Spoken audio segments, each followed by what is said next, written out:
Beat sensitivity pain fast with Sensodyne Rapid Action for clinically proven relief in 60 seconds. Along came one.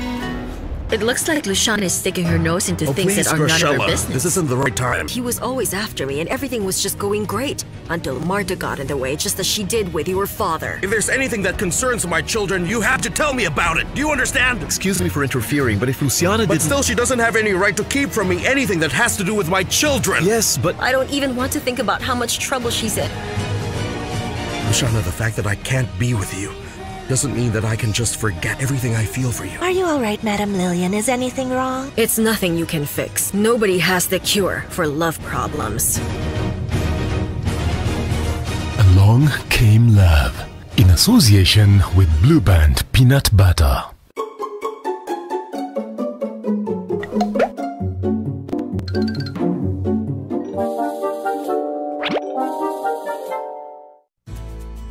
The county government of Kajiado, with the approval of His Excellency Joseph Olelenku, would like to notify all landowners in Kajiado County to take advantage of the ongoing 100% waiver on outstanding land rates penalties, which will end on 15 September 2020. The county government will institute the necessary measures to recover all unpaid rates and penalties. Payments should be made through the respective sub-county offices or through a banker's check or direct transfers.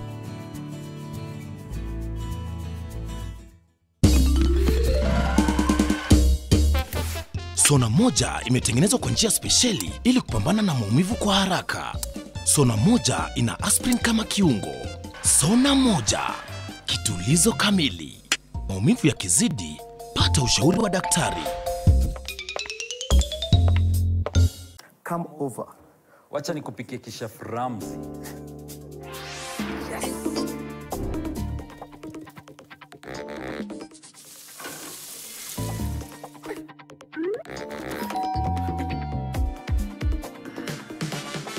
Rina vegetable oil stays liquid to the last drop, so it's smooth cooking from start to finish. Now with an easy to pour cap, mapishi poa, madishi poa. It's my mole at the police station. They're already investigating what happened to Anna. Darn it! And we have another problem. That nurse, Nika Rivera. We already found her, but she got away from us. Then we need to double our efforts to find that nurse, because I'm sure that my mom's hired men are doing their best to find her. Hello? I'm the nurse you've been looking for. I want to meet up with you. I'm going to help your fight against Senator Del Mundo. Now's my chance to prove to everyone that I'm better than Anna. Welcome to Garden of Joy in Machakos by Optivan. This is a gated community that is strategically located only 7 minutes drive from Komata. The title deeds are ready. Call us today on 0790 300 300.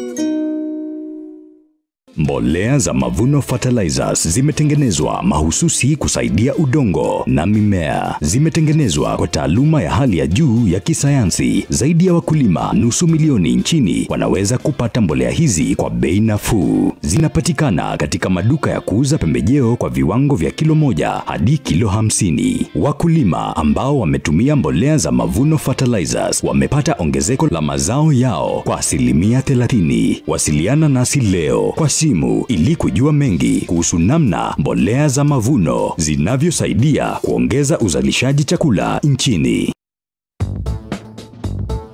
Devki Steel Mills have provided quality building material with the widest range of associated steel products over the last 3 decades.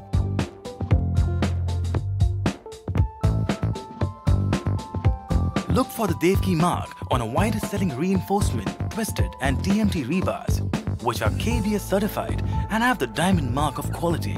Devki Steel, Kenya's most trusted steel company.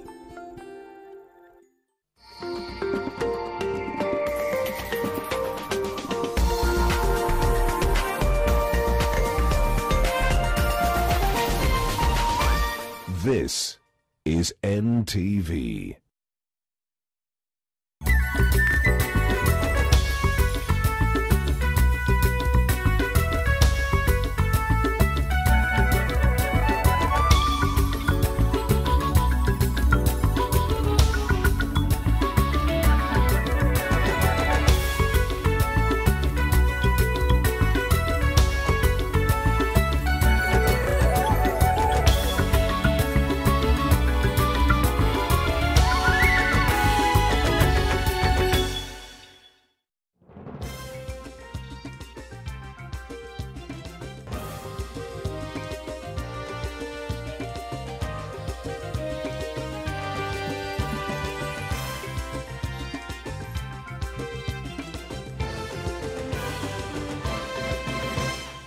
Na masal khair mpenzi mtazamaji popote ulipo, Jumatatu hii njema teule na tulivu tunapokutana kwenye meza ya NTV jioni. Tumekuandalia taarifa kemkem katika siku ambayo taifa linashuhudia kupungua kwa kasi maambukizi ya COVID-19 humu nchini. Leo watu 48 pekee wakiwa wamethibitishwa kuambukizwa ugonjwa huo. Tuna mengi zaidi pamoja na watu 5 wafariki kwenye vurumai zilizochochewa na mvutano wa uongozi wa Lejo Maria katika kaunti ya Migori. The expert has told you what is happening, and therefore it is in good state for us this morning to have come to relook at this process. Wadau katika sekta ya elimu bado wanashauriana kabla ya kuamua ni lini shule zitafunguliwa tena. Mbunge Oscar Sudi atalala ndani kwa siku 2 zaidi akisubiri uamuzi wa ombi lake la dhamana. I would dare ask, ulisikia wapi ati Rais Uhuru Kenyatta anataka tamu yake isongeshwe? Na naibu Rais William Ruto akana madai kwamba bosi wake anapanga kusalia madarakani baada ya mwaka 2022.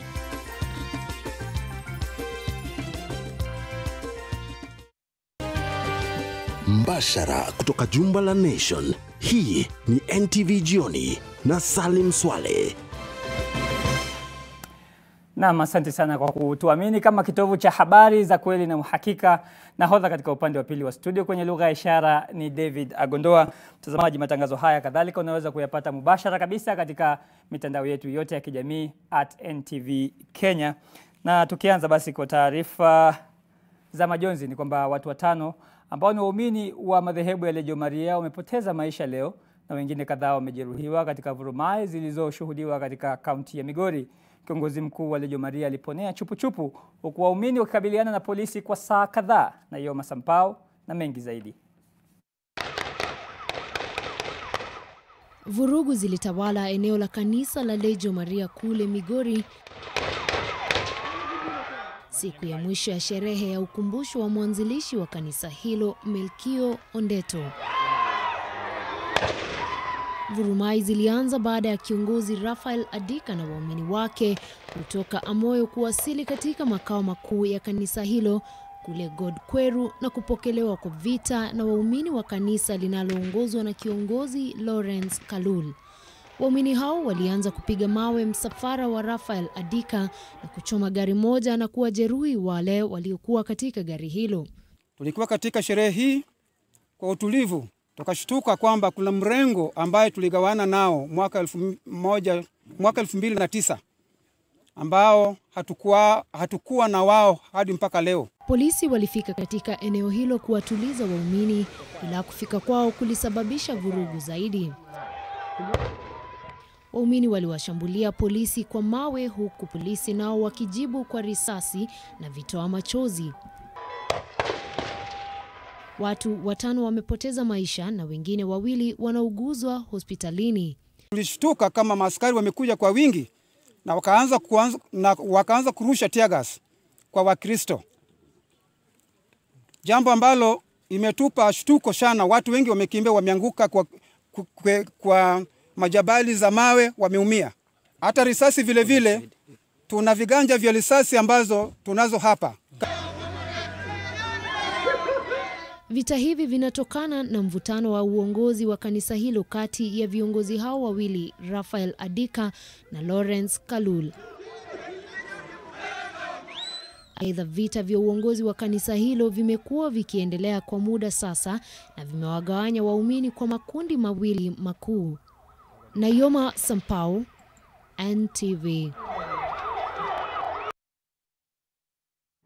Naam, mtazamaji, bila shaka ni jambo la kusikitisha na utakubaliana na mimi kwamba si mara ya kwanza kwa sisi kushuhudia vurumai kama hizo. Na hilo basi linatuleta katika swali letu la siku. Tunakuuliza leo katika NTV jioni, je, ni njia zipi bora zitumike kwa ajili ya kutatua migogoro katika maeneo ya ibada? Ni njia zipi zitumike kwa ajili ya kutatua migogoro mingi katika maeneo ya ibada? Swali lenyewe ndilo hilo hapo. Unazungumza na sisi kupitia mitandao yetu ya kijamii @Salim Swaleh 001 @NTV Kenya kwenye Twitter, kwenye Instagram, kwenye Facebook, na vile vile tutakuwa tunaangalia baadhi ya yale ambayo unayatoa katika madukuduku yako hapa kwenye jukwaa lako la NTV jioni. Tukisonga mbele katika taarifa nyingine, majonzi, familia moja katika kijiji cha Nyahura eneo la Kangema katika kaunti ya Murang'a inaomboleza baada ya kupoteza watu 5 kutokana na ajali ya barabarani. Ajali hiyo imetokea katika eneo la Kwangolia katika barabara ya kutoka Wote kuelekea Machakos hapo jana.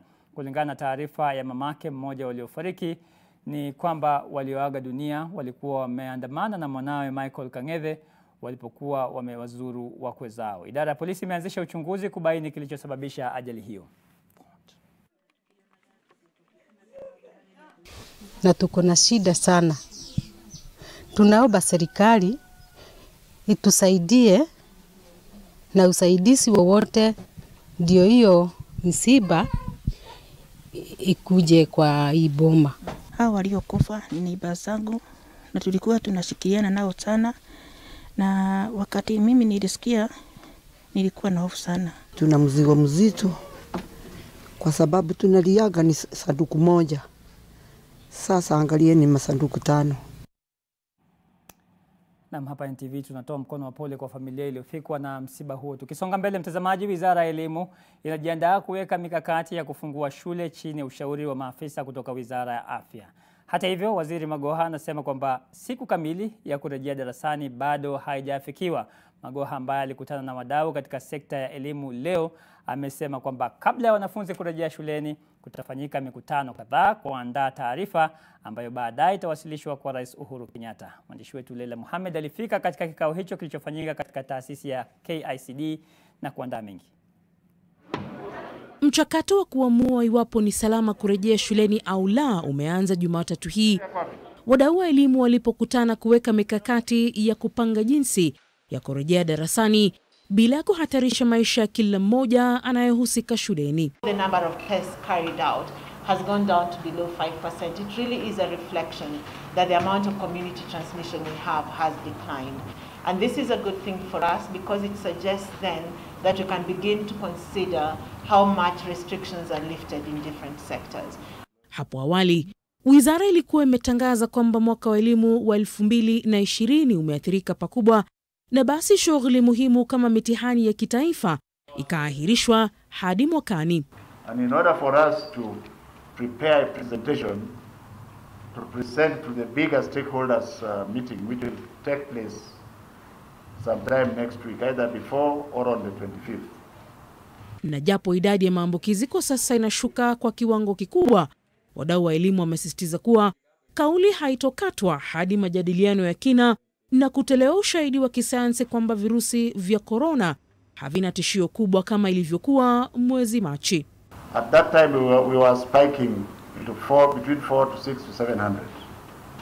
I think the expert has told you what is happening, and therefore it is in good state for us this morning to have come to relook at this process. Kwa sasa, wizara inashughulikia swala la barakoa hasa kwa wasiojiweza, maji safi na sabuni ya kuosha mikono, na jinsi ya kuweka kila mwanafunzi awe umbali wa mita 1.5 kutoka kwa mwenzake ili kuzuia mlipuko wa virusi hivyo shuleni. Leila Muhammad, NTV.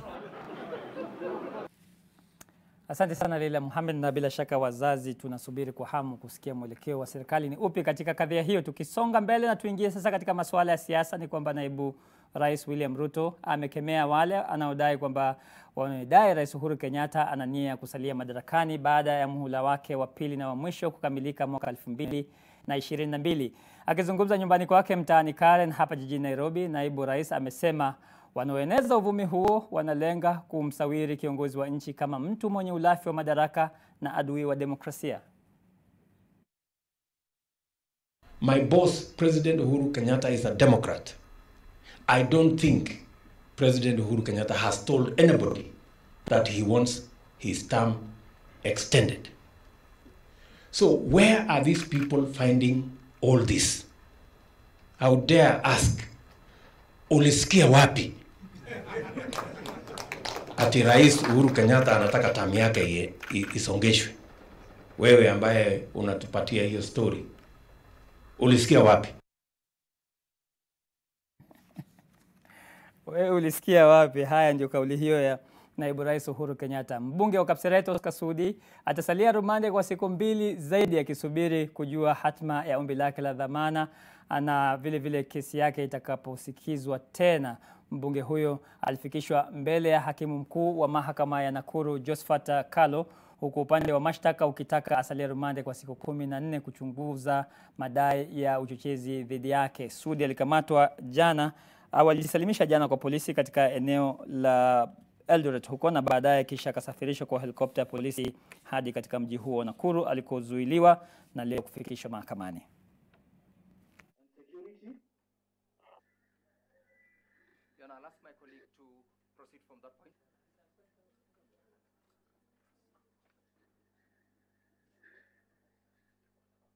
To Central Police Station. He may also be escorted to PGH.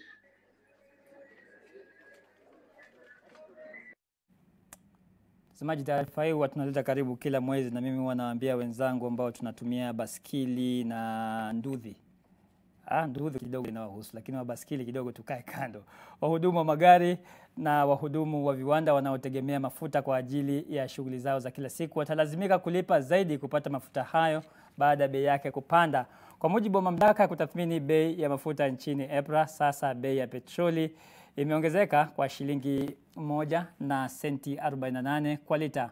Wakati huo bei za mafuta ya taa na dizeli zimepungua. Sasa bei ya mafuta ya taa imepunguzwa kwa senti 50 kwa lita, huku bei ya dizeli ikipunguzwa kwa senti 12 kwa lita.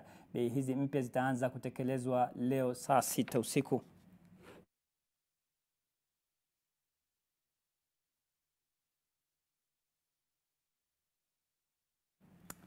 Taarifa hiyo kuhusiana na kupanda na kushuka kwa bei ya mafuta na mafuta ya taa pamoja na dizeli na tuhitimishia sehemu yetu ya kwanza ya NTV Jioni. NTV Jioni. Usiondoke hapo ulipo, tuna mengi zaidi. Usicheze mbali.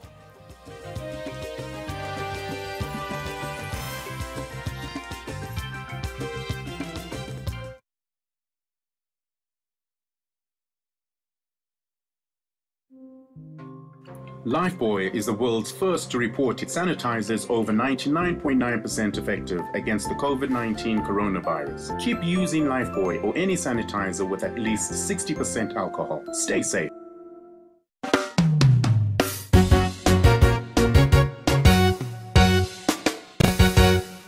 Mkate kweli ni selector. Ukikula kwanza na tunasema mkate gani tamu zaidi, wenye afya tele tena to zaidi, bei yake bado ni ile ile nafuu, na unapatikana karibu na wewe. Selector.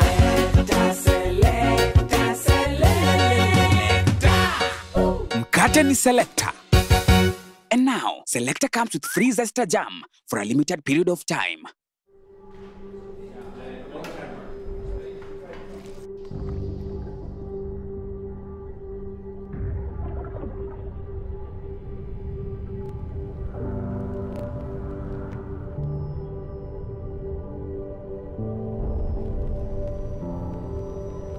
Beat sensitivity pain fast with Sensodyne Rapid Action for clinically proven relief in 60 seconds. Melissa? Mom, it's Dad's birthday today. I'm giving him a party just like he gives me. Nothing makes a mother more proud than seeing her child growing up. But I know that as she learns to care for others, she'll face even more germs and the risk of illnesses. That's why you need strong Dettol protection. Just 1 cup of Dettol protects your home and family from up to 100 illness-causing germs. Growing up needs Dettol protection. The Dettol range is available on Jumia. Shop safely and conveniently today.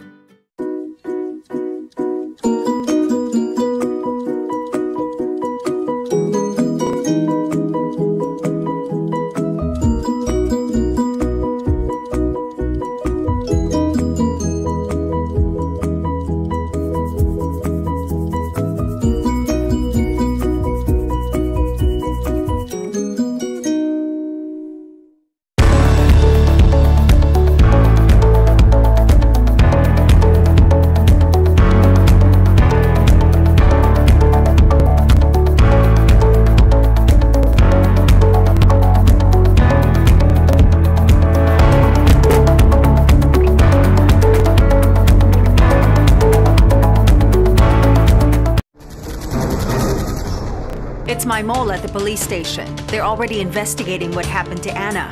Darn it! And we have another problem. That nurse, Nika Rivera. We already found her, but she got away from us. Then we need to double our efforts to find that nurse, because I'm sure that my mom's hired men are doing their best to find her. Hello? I'm the nurse you've been looking for. I want to meet up with you. I'm going to help your fight against Senator Del Mundo. Now's my chance to prove to everyone that I'm better than Anna. Welcome to Garden of Joy in Machakos by Optiven. This is a gated community that is strategically located only 7 minutes drive from Komata. The title deeds are ready. Call us today on 0790 300 300.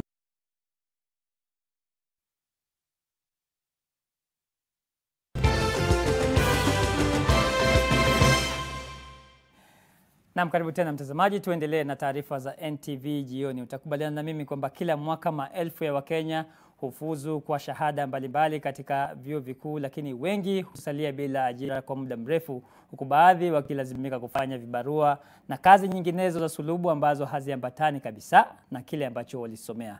Sasa mwanahabari wetu Rose Wangui ameangazia swala hilo kwa kina na hii hapa taarifa yake. My name is Kennedy Singwe. I'm a graduate of Egerton University. I did manufacturing engineering and technology from the year 2006 and I graduated in 2011.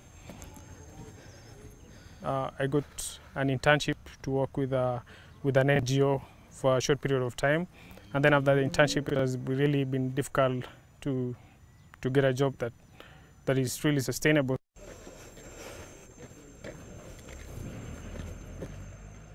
So I had to struggle to go through a lot. I was almost giving up, and then I decided that I always have to have something for my family.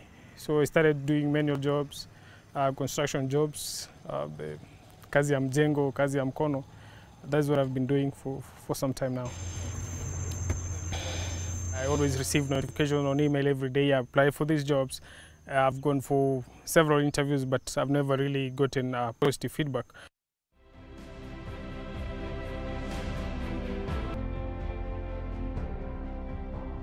Even at time I was even thinking of banning them because they are not assisting me in any way. And you know, the biggest enemy of a human being is time. If I just continue being the way I'm unemployed, other people are still graduating. So it's their time to come and take over. I did my degree and finished in April 2012, and I decided to go back for my master's. I did a master's in banking and finance at Moore University, and later on I decided to go back and do my PhD, which I did in January 2015. I did my coursework, that is a PhD in business administration, finance option, and I finished my coursework. So at the moment I'm working for my thesis. I have a family to take care of. I have bills to pay, so what I did, I decided to join the taxi business so that at least I can make some money. Still having hope that one day I'll still get a job and work somewhere. Working so hard, getting a first class honors, no job, I just regret it. And I feel like I should have been given the money to start something else. I'm 25 years old and I graduate from Karatina University. I graduated 2017 with a first class honors in BSc microbiology. I thought I would get a direct ticket of working in an office, but it was all just a fantasy. Farming, that is the main thing I'm doing currently, and I'm not happy about it. Kwa kawaida, sherehe za mahafali huziacha nyuso za wanaofuzu kwa tabasamu na furaha isiyo kifani baada ya safari ndefu ya masomo ya chuo kikuu. Hata hivyo, tabasamu hizo aghalabu hufifia pindi wanapoanza kutafuta ajira. The huge figures of youth unemployment is threatening perhaps the social structure in the country, and the level of dissatisfaction and discontent amongst the youth is growing. Of course, the current COVID-19 situation has made that even worse. The biggest challenge, I think, has been the gap between these high numbers of youth that are graduating and the jobs available in the formal economy. Mara kwa mara ujuzi wanaofuzu kutoka vyuo vikuu umetiliwa shaka, huku baadhi wakikosa maarifa yanayohitajika wanapoajiriwa kwa mara ya kwanza baada ya kufuzu. Employers are really looking at a person who will come and be able to take off, and you're not having to reinvest for them to relearn things which you assumed they had gone through. Rozongoi, NTV. Anaposema kwamba anatamani hata hivyo vyote vichome, nadhani watu wengi watakuwa wanakubaliana na kauli yake, manake ishakuwa tabu huku nje. Tukisalia na mada hiyo kuhusu shahada za vyuo vikuu, tunaangazia hali ya maisha ya Shukrani Mwenda Njeru na John Munyi Njue, wanandoa ambao walikutana katika chuo kikuu walipokuwa wakifanya shahada yao ya kwanza na sasa wanasomea shahada ya uzamili. Wawili hao wametia fora katika kaunti ya Embu katika biashara yao ya kuuza sharubati kutokana na miwa. Wao huchuuza sharubati hiyo kwa pikipiki na sasa wanawataka vijana kutosubiri tu kuajiriwa, hata kama elimu yao ni ya juu vipi, wasichague kazi. Simulizi ya maisha ya Shukrani Mwendia na mumewe John Munyi ni kama sehemu ya filamu ya mapenzi ambayo mwanzo wake ni chuo kikuu cha Chuka na kilele chake ni ndoa. On that particular day, niliona msichana amedhoofika, so I asked her shida ni nini. Then I realized she was sick, nikamshughulikia. Then afterwards, I discovered that she was good in business. Alikuwa anatengeneza crepes, mimi ndo nazungusha kwa maduka. Tukaendelea, asubuhi tukaanza kupika chapo na uji, nazungusha kwa mahostel, tunapata pesa ya kutupromote, tukapendana, things happened, nikapata ball. Yeah, and we want to move on. We went to our parents, tukaongea, wakakubali, and we got married. Baada ya kufunga ndoa, walijaribu kufanya biashara kadhaa pamoja, kuu ikiwa ile ya kutengeneza kaukau maarufu crisps. Hata hivyo, ilisambaratika pindi mifuko ya plastiki ilipopigwa marufuku. After now the NEMA, it banned the use of polythene bags, tukaanza kuuza miwa. That business, we did it. I did it for a month. Then nikaona there is an opportunity. And an opportunity was to sell the sugarcane juice. Biashara iliponoga, walipanda ngazi na sasa wana maduka mawili ya kuuza sharubati ya miwa katika miji ya Embu na Chuka. People hawakuwa naamini that a whole graduate anaweza sukuma wheelbarrow akauza juice, but you have to go down sometimes. A month ago tukasema tuchukue pikipiki, ilikuwa mzee hapo. Tunapita kwa barabara, watu wananicheka. They can't believe atunaweza endesha pikipiki. Okay, nikazee kakofani. Janga la corona lijawazuia kuendelea na biashara yao, huku wakitarajia kufuzu na shahada zao za uzamili karibuni. We are hoping hii corona ikiisha yeye graduate the same time as a family. Pia as we be graduating, pia our child atakuwa anaingia shule. After tufungue hoteli yetu kubwa, I'll be doing the marketing, he'll be doing production. Sasa wana ujumbe kwa mamilioni ya vijana wanaohangaika kwa kukosa ajira. Can do anything, ati mtu asiseme lazima ukuwe employed. Do anything as long as inaleta pesa. Hata kama ni kupika hizo mandazi inazungusha, just go and do it. Victor Kiprop, NTV. Naam, shukran sana Victor Kiprop. Tukisonga mbele mtazamaji, Wizara ya Afya imeelezea wasiwasi wake kuhusu ongezeko la idadi ya maambukizi ya corona katika kaunti ambazo zilikuwa zimerekodi idadi ya chini ya maambukizi. Wakati huo Wakenya wametakiwa kuepuka mihadhara inayowatia katika hali ya hatari ya kuambukizwa virusi vya corona, huku wanasiasa nao wakitakiwa kuzingatia kanuni zilizowekwa kwa ajili ya kudhibiti COVID-19. Jioni Somolo na mengi zaidi. Huku idadi kubwa ya Wakenya wakionekana kulegeza kamba katika kuzingatia kanuni za kuzuia maambukizi ya corona nchini, Wizara ya Afya inaonya huenda maambukizi ya kuongezeka, kwani tayari idadi hiyo imeanza kuongezeka katika maeneo ambayo maambukizi yalikuwa yamepungua. And over the weekend, we continue to monitor trends across different counties. And this weekend we saw an interesting trend where counties such as Mombasa and Turkana, who were on a downward trend, have begun to shot up again.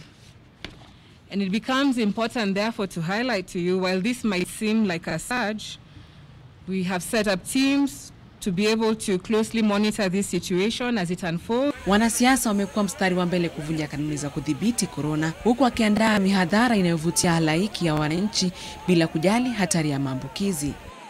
With regards to enforcement, we always call onto our leaders and our elders to really demonstrate and to help us in terms of ensuring that there's adherence, and we continue to maintain this call to all leaders in all platforms, national, county, to just ensure that really they're meeting us halfway, so to say, when it comes to ensuring that we are beating and defeating this disease. Wananchi wametakiwa kususia mikutano hiyo. But most importantly, nobody forces you to be in that gathering.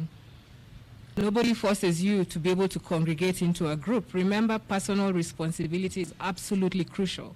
And so if you're going to be in any space where you feel that social and physical distancing cannot be maintained, then you need to be masking. You need to avoid the greetings. I've seen people hugging each other and giving each other high fives. That's a very easy way of transmission for COVID-19. Wizara ya Afya inaonya huenda masharti zaidi yakawekwa iwapo viongozi na wananchi wataendelea kupuuza maagizo. Yesterday, the world recorded the highest single number of COVID cases at 300,000. And this tells you that the disease is still here with us, and therefore we need not lower our guard in terms of implementation of the public health social measures that we have continued to articulate. Wakati huo wahudumu wa afya katika kaunti ya Nairobi wameanza mgomo kwa kile wanachodai ni kukiukwa kwa matakwa yao kutokana na mzozo wa usimamizi wa kaunti ya serikali ya kaunti ya Nairobi na NMS. Kwa mujibu wa takwimu za leo, watu 48 zaidi wameambukizwa virusi vya corona nchini. 48 hao waliopatikana na corona leo ni kati ya watu 1081 waliopimwa kwa saa 24 zilizopita. Sasa jumla ya walioambukizwa corona nchini ni watu 36,205. Vilevile 181 wamepona virusi hivyo, kufikisha 23,443 jumla waliopona hadi sasa. Aidha, jumla ya walioaga dunia hii leo imefikia watu 624 baada ya wagonjwa wengine wawili kuaga dunia. Eunice Omolo, NTV, Nairobi. Na mtazamaji, tumekuja upande huu wa pili wa studio kuangalia unasemaje katika swali letu la siku ambalo lilikuwa linaambatana na vurumai zilizoshuhudiwa katika madhehebu ya Lejo Maria huko Migori. Na tulikuwa tumekuuliza, je, ni njia zipi bora za kutatua mivutano ya uongozi katika maeneo ya ibada? Naona tayari Wakenya wamezungumza kwa kinywa kipana. Hapa huyu Steven Wafula anasema yeye anatoka Kandui Bungoma. Hii mambo ya kukimbizana kwa maeneo ya ibada kwa sababu ya uongozi haisaidii. Watu wakae chini na waelewane vizuri bila vurugu na mivutano isiyo na maana. Na huyu Caleb Chauro anasema kukubali kuongozwa na wazee pekee, kutokubali vijana kuleta siasa nyingi ili kujipima mikeke na makeke yao.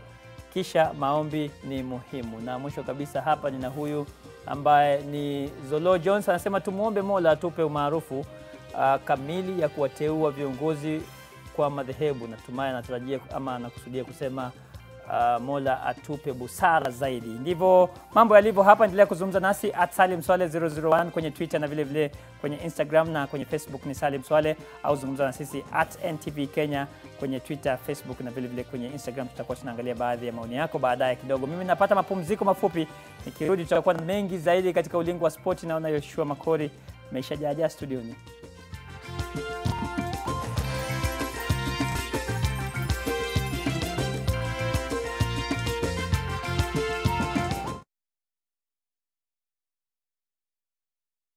When the world changed, it made us go back to the simple joys and love the little things even more, like serving up your best, eating together, and sharing more. Now, we'll take nothing for granted and always remember to taste the simple joys.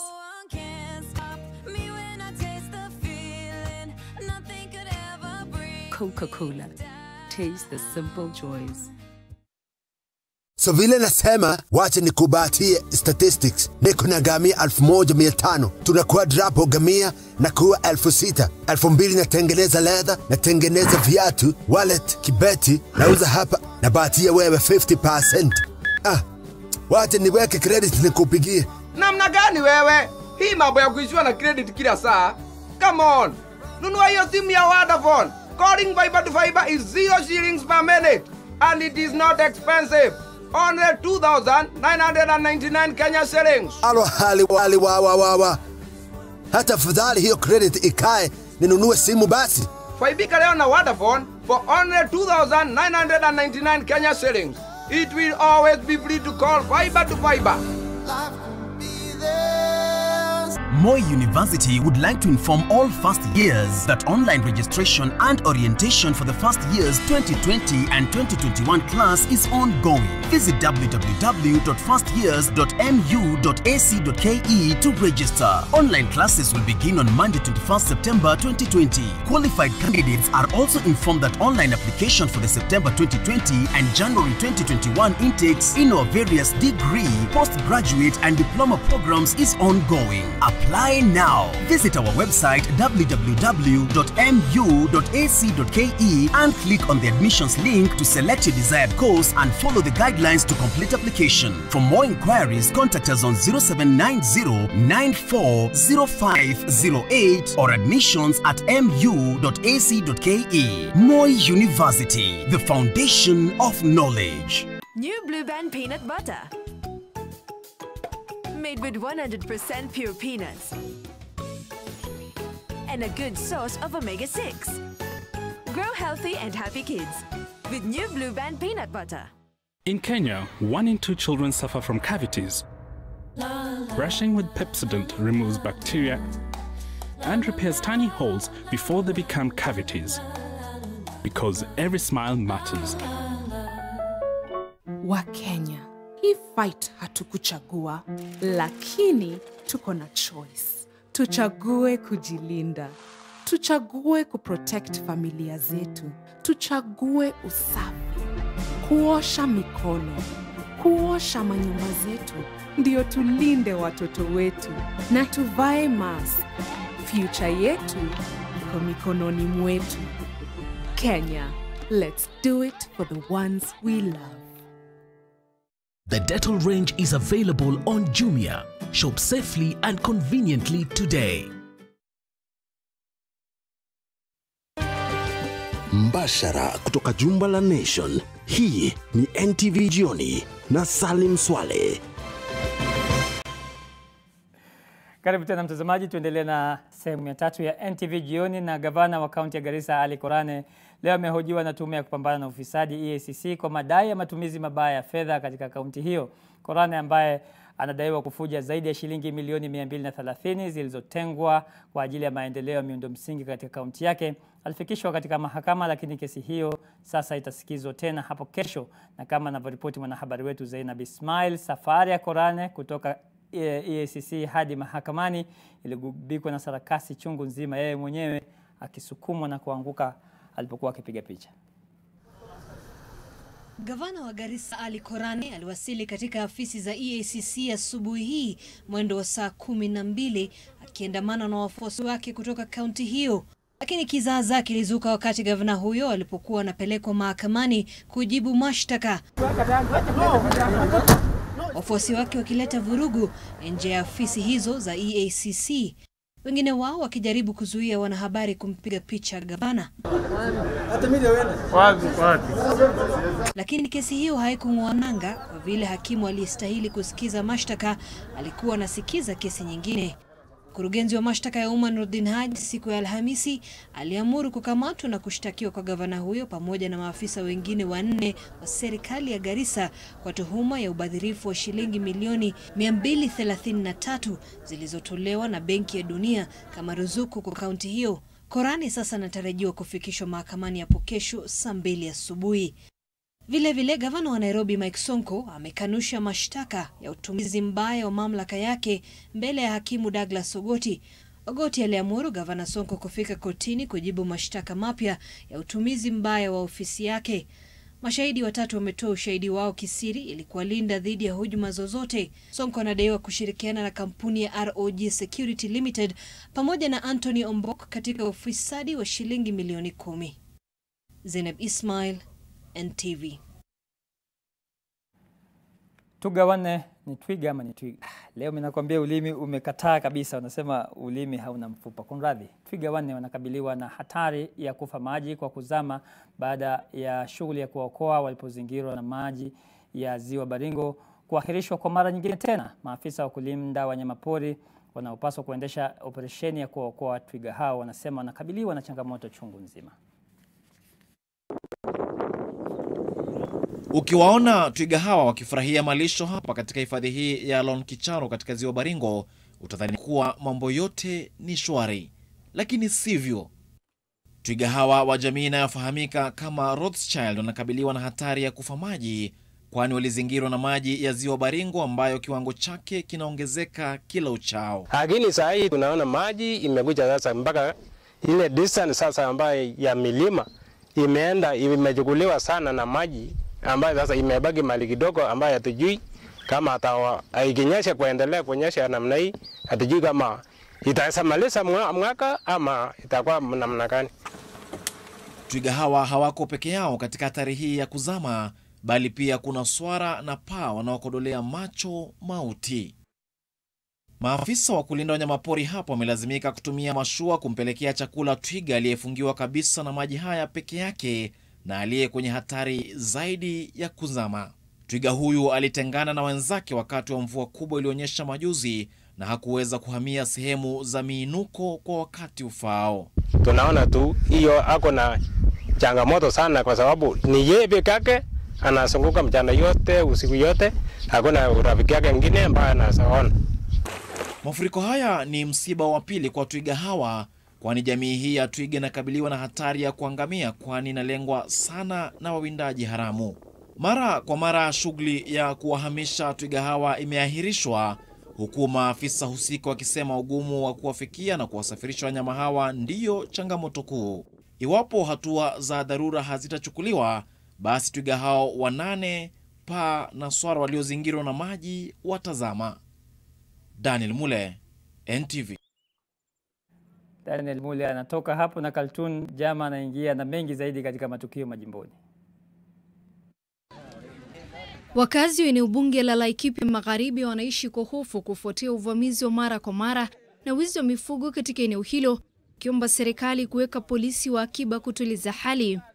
Akizungumza katika hafla ya kurudisha mifugo walioibwa katika eneo la polisi la Wangwachi, mwakilishi wa wadi eneo la Olmoran George Karuiru anasema maafisa wa polisi wa akiba ni bora zaidi kushinda maafisa wa polisi wa kawaida ambao wamepewa majukumu kwa utumishi wa wote. Karuiru ametaka serikali kuajiri vijana wa eneo hilo kama polisi wa akiba ili kusaidia wakazi kutokana na uvamizi wa mara kwa mara. Wiki 2 zilizopita zaidi ya mifugo 150 na punda kadhaa ziliibwa.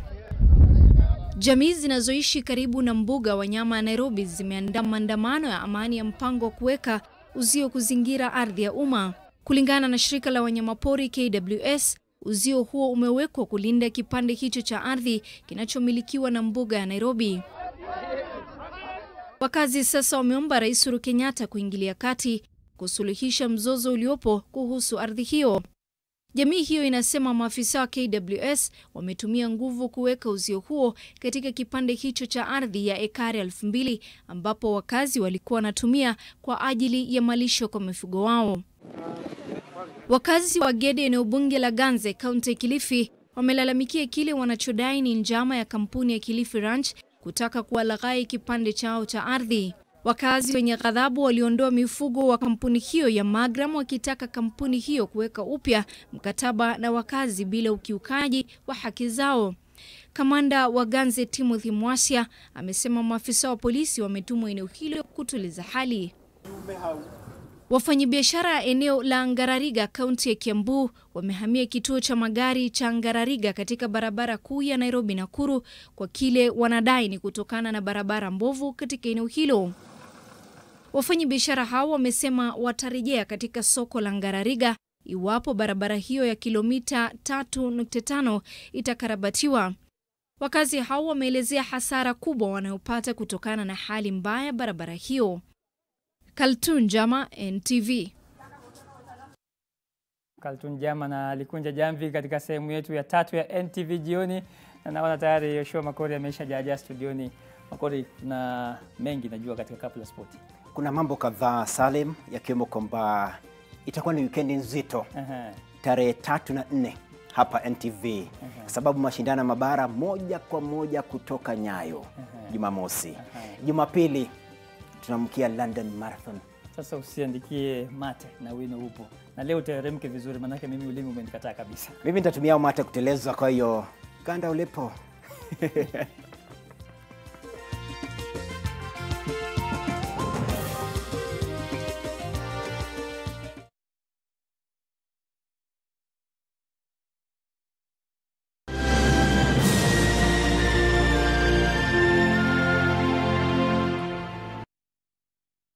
Heaviness and a burning inside, it could be heartburn. Indigestion and heartburn? Eno gets to work in 6 seconds and works on the 6 symptoms of heartburn so you can keep living life non-stop. Eno, fight heartburn and indigestion fast. We all are looking for products to protect ourselves from viruses, but not all products protect us. Did you know that using Dettol soap and water protects against viruses? Many viruses are surrounded by an envelope with receptors that enable them to enter a human cell and cause infection. Dettol soap destroys the outer layer of the virus and effectively removes it. Protect your family from the spread of viruses with Dettol. Dettol cleans and is now tested and proven to be effective against COVID-19 virus. This has been Medivax for Dettol. The Dettol range is available on Jumia. Shop safely and conveniently today. Hello? Dude, United on fire. United? Rashford is unstoppable. Tell me you have DSTV, Eddie. Do you know that I get more than 20 live matches on any given week? From the best leagues in the world. La Liga, Serie A, the Champions League, the Premier League. Oh, what about that? Do you have Premier League? No, we don't have that. Eddie, if you're going to spend your money, spend it on the best football in the world. Dial *423# to buy a DSTV HD decoder for only 1,999 shillings.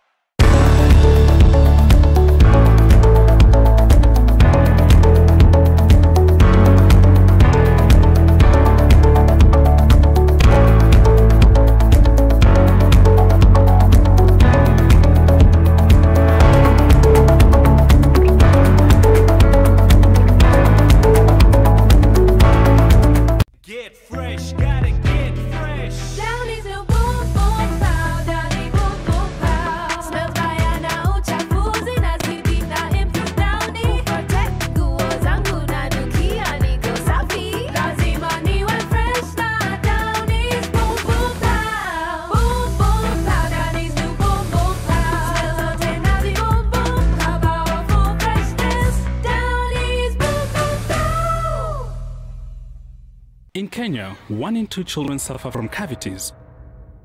Brushing with Pepsodent removes bacteria and repairs tiny holes before they become cavities. Because every smile matters. Mommy, so I can just be doing school from home. No, Mama, that will never happen. Okay, today can you come with me? No, not gonna happen. Never? Never. Schools in Kenya will remain closed until further notice. The directive from the Ministry of Education leaves many parents... 2020 showed us to never say never. Ensure your happiness with APA. Should never, ever happen. Please, just one page. No.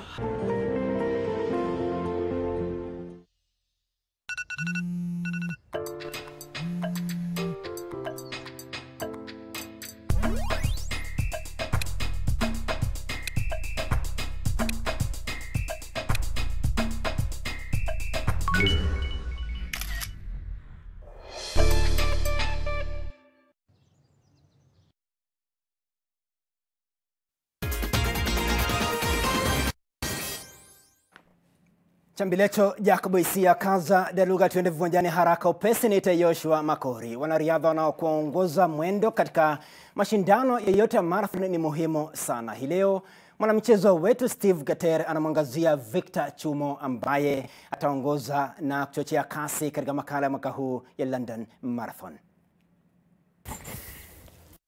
Mwaka wa 2017 Victor Chumo alipata kibarua cha kumuongoza Eliud Kipchoge katika jaribio lake la kwanza la kukimbia chini ya saa 2 huko Monza, Italia. Wakati huo Kipchoge ambaye ni mshikilizi wa rekodi ya dunia ya marathon nusura akimbia chini ya saa 2 baada ya kukosea kwa sekunde 25. I think sometimes in life you have to fail several times before you become the ultimate person to break the 2-hour barrier or anything in life. Mei mwaka 2019, Chumo alijiunga na kambi ya mazoezi ya Global Sports Communication hapa Kaptagat. Alituikwa jukumu la kuwa mmoja kati ya waongoza mwendo 41 katika jaribio la Ineos la Eliud Kipchoge la kukimbia chini ya saa 2. Safari hii waliandikisha historia. It's a great feeling because you know 30 years from now, 20 years from now, 10 years from now, I know when people will be talking about the history-making event in Ineos, I know that I'll be part of history, and I'll be a proud guy knowing that I might have contributed something small to make that happen. Chumo ataongoza mwendo katika London Marathon Oktoba tarehe 4. I think you are selected after you've done like series of maybe pacing in the past.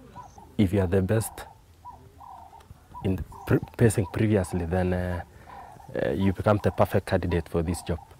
Nyota huyu anasema amebarikiwa kuwa mwanariadha wa kuongoza mwendo. As a pacer, you have to take care. You have to be looking at your watch just to make sure you are on pace, so that by each and every kilometer, you know you are executing what you've been advised by the race organizers. Aidha, mwanariadha wa kuongoza mwendo lazima ajiandae barabara. You have to be well prepared, and this runs months back. For example, if I know that I'm pacing London in October, then I have to really prepare for the 5 months very well, so that during the race day you only need to believe in yourself. Makala ya mwaka huu ya London Marathon ni tofauti kinyume na miaka mingine kwa sababu ya corona. Because I've been through this kind of pacing strategy where you run in a loop. I think I'm very much conversant with the way it's done. Steve Keter, NTV Michezo, Kaptagat. Kuntu hiyo yake Steve Keter. Katika anga ya mataifa ni kwamba ligi kuu ya Uingereza itaendelea hii leo usiku ambapo Chelsea itachuana na Brighton ugenini Amex kuanzia saa 4:15. Sajili wapya Kai na Timo Werner wanatarajiwa kuanzishwa na kocha mkuu Frank Lampard.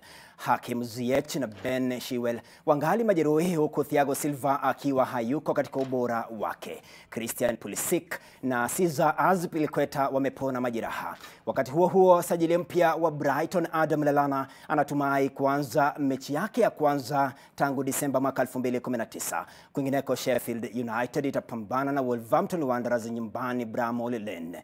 Mechi hiyo ya saa 2 usiku huu inajiri wakati ambapo kocha wa Wolverhampton Nuno Espirito Santo amemwaga wino kandarasi ya miaka 3 ijayo.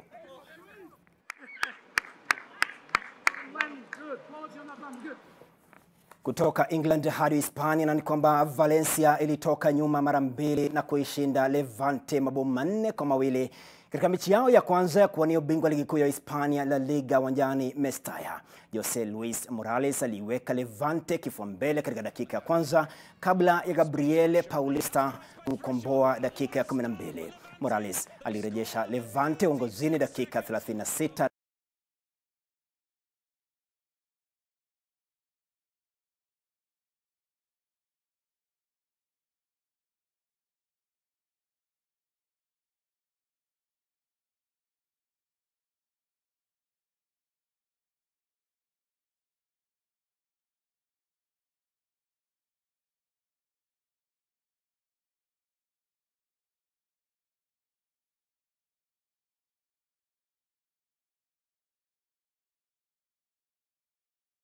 Paris Saint-Germain walilazwa bao moja kwa nunge na Marseille nyumbani Parc des Princes katika mechi yao ya Le Classique. Florian Thauvin alipa Marseille ushindi wa kwanza dhidi ya PSG tangu Novemba mwaka 2011. PSG imepoteza mechi ya pili mfululizo baada ya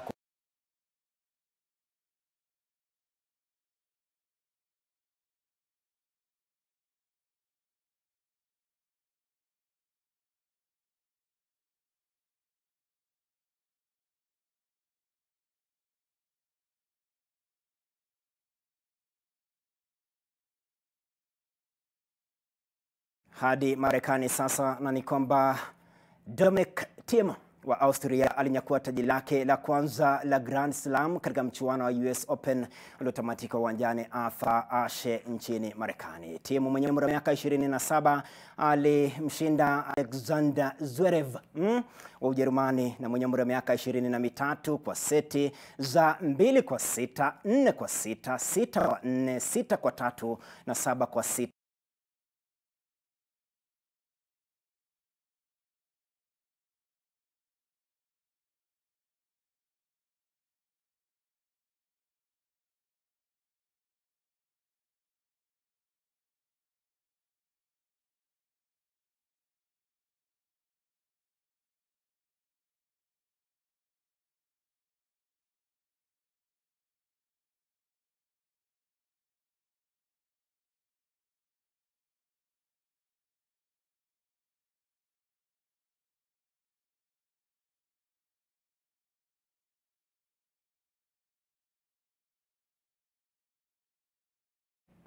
Na kuibia siri haraka upesi kwamba nafasi unayoipata leo itumie vizuri. Kama leo una meno unaweza kula miwa nyama, lakini kesho ya king'oka utategemea supu usiku mwanana. Asante mtazamaji, na kwa haraka kabla sijalikunja jamvi la NTV Jioni, nataka tuangalie tu mawili matatu ambayo wamesema katika swali letu la siku. Kwa tumekuuliza njia zipi tutumie kutatua migogoro katika maeneo ya ibada. Huyo hapa ni Honorable Father, anasema viongozi wenyewe wawe mfano bora kwa waumini wenzao na waonyeshe uongozi bora kwa wengine katika sehemu za ibada na wafuate sheria na kanuni za maeneo ya kuabudu bila kuwa na mivutano. Na mwisho kabisa Lumasa Jackson anasema viongozi wa kidini wameshindwa kutoa mwelekeo kwa jamii na uongozi wa kidini unafaa kusuluhishwa kwa mazungumzo na wakuu wa makanisa, sio kupitia vurugu makanisani. Mpenzi mtazamaji, na hadi kufikia hapo sina kilichozidi wala kilichopungua kutoka kwenye meza ya NTV Jioni. Kwa niaba yake DV mzee mzima Agondoa, mimi ni Salim Swaleh na kutakia usiku mtulivu. Kwa heri.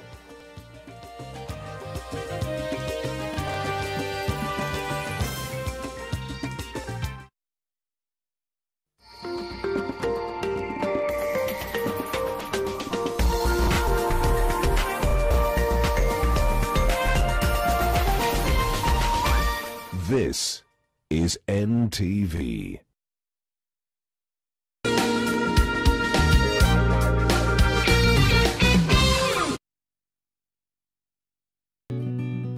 I help women find independence by training them in fish farming. It's tough on my back, joints, and can cause headaches.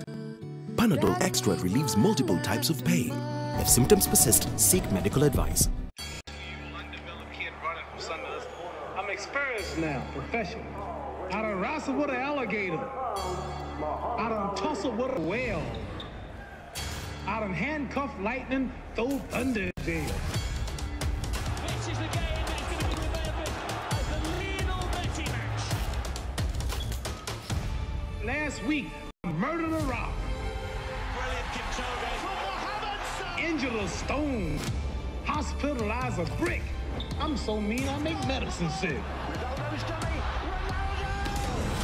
Last night I cut the light off in my bedroom, hit the switch, was in the bed before the room was dark. Bad. Been chopping trees, I done something new for this fight. I'm gonna show you how great I am.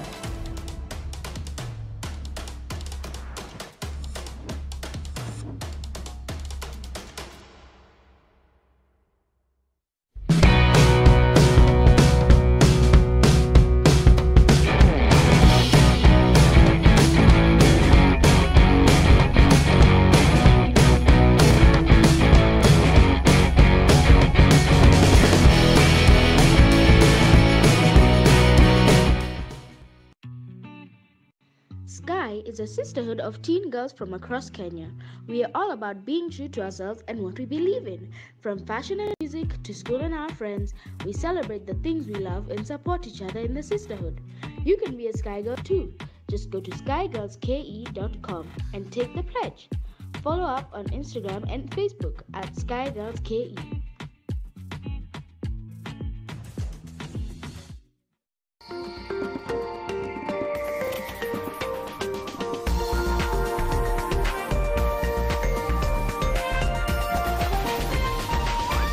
NTV, turning on your world.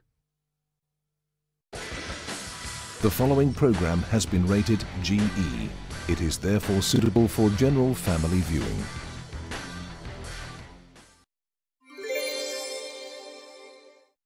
Hello and welcome to Nighttime Tales. My name is Grace Sekirapa and today we're reading the book Mr. Motaung's Threads. This book was written by Lindiwe Shabalala and it was illustrated by Marlene Visser.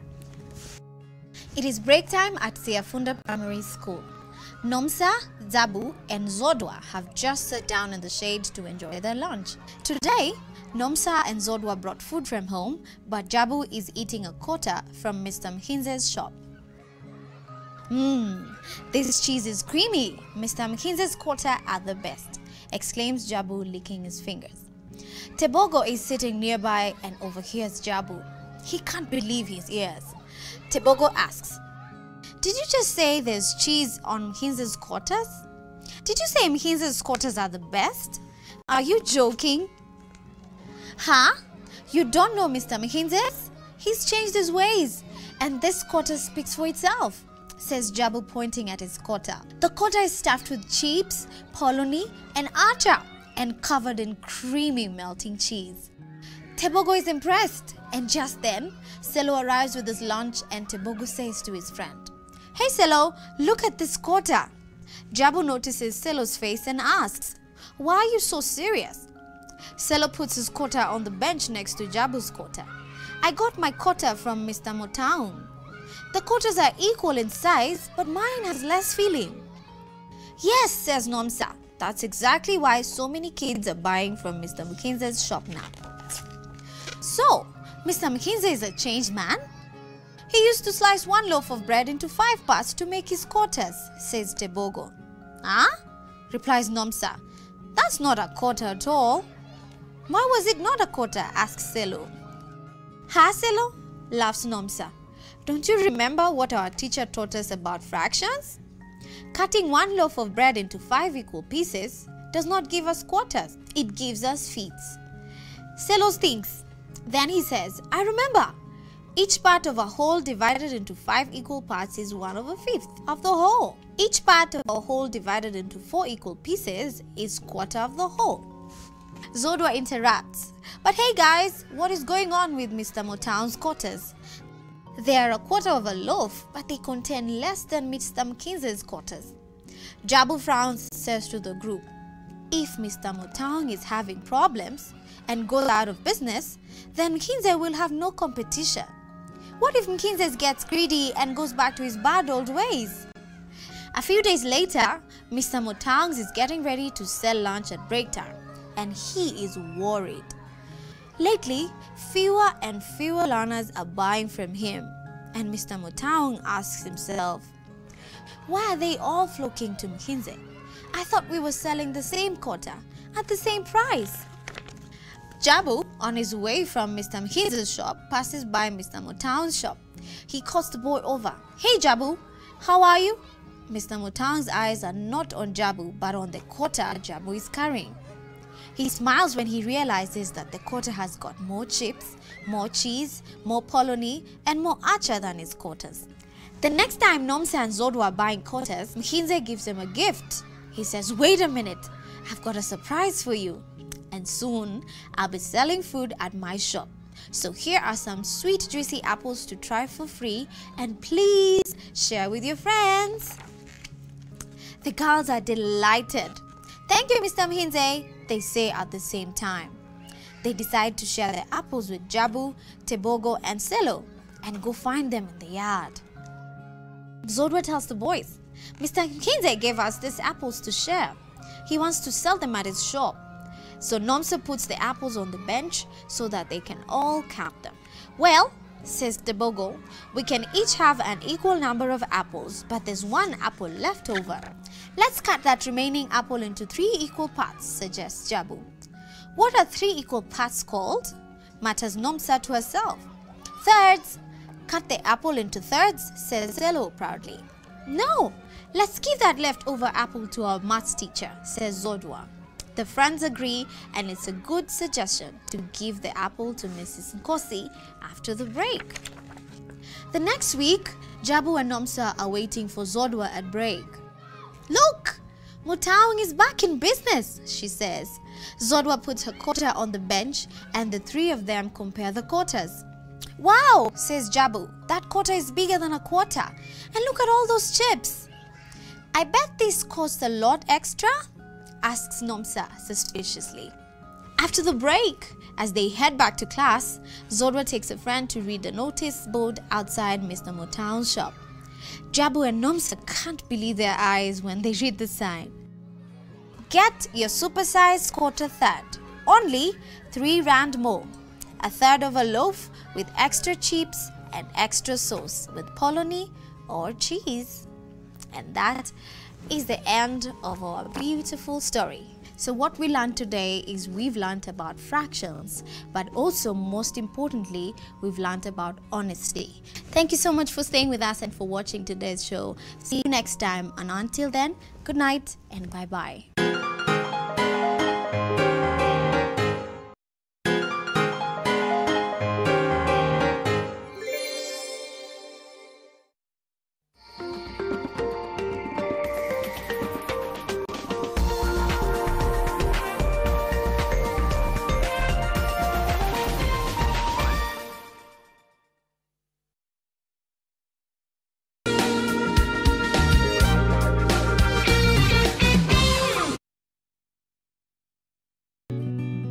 I help women find independence by training them in fish farming. It's tough on my back, joints, and can cause headaches. Panadol Extra relieves multiple types of pain. If symptoms persist, seek medical advice.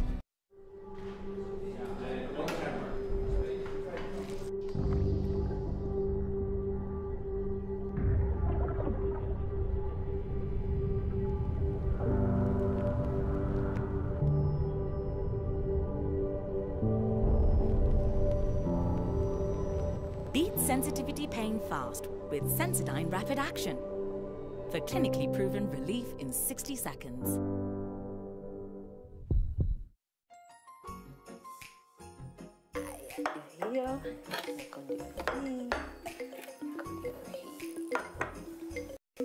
When you buy a bar of Cadbury Dairy Milk chocolate, you can help change the story. That's because we will use part of the proceeds